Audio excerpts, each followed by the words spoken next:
I was connected to that. It's really interesting because you mentioned this idea of like breaking the flow and trying to cut that out. But when we think about a lot of our educational settings, right, we have standards that we need to cover and we have like X amount of time. I'm always thinking like I'm trying, if I'm working with my students on like statistics, I want them to be able to go and dive into things that are really meaningful to them, kind of like social issues, and collect data and go through and do that. And that takes time, and Yes. you want to dive into it and you want to stay in that flow. And I wonder, do we have thoughts on like how do we, in within these constraints, how do we eke out these opportunities to build out that space so that we can really have that meaningful learning? It's tricky. I think it is tricky. It's a good question. One of the things we've grappled with at InWorks is that we get people coming into our courses from so many different walks of life and so many different disciplines that, you know, I like to joke, if we're a game board, nobody's starting on square zero, or at least nobody's starting on the same square. And so if I have a set of learning objectives for the course, I might have students who've already met objective A and C in some other aspect of their life. They could do that without thinking about it, but they've never even touched B, D, and E, and they don't even know where to start. And it might be a different combination of learning objectives for the next student. So we have a policy in our courses that a deep dive in any one area that you get passionate about can make up for an area where you didn't perform as well in a course.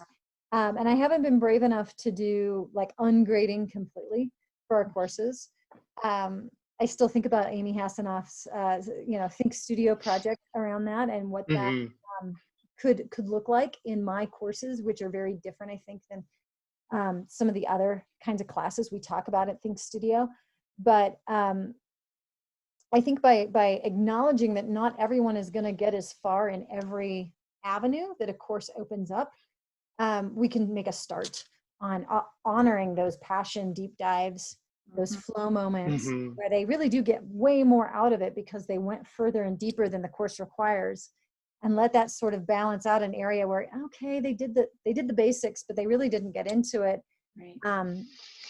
And we have to sort of let those things balance out, because no one's going to have to do all the things when they enter into the workforce there, or any kind of job or project they're on. They're going to have colleagues who balance those things out.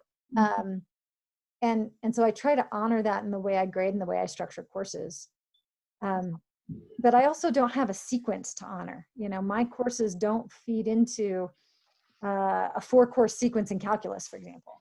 Right. And so I feel like I have a little bit of wiggle room to honor flow in a different way than maybe if you're a Physics 1 lab course and Physics 2 is coming up and they've got to be able to jump into that class, at least knowing the basics of all the different bases before they jump in.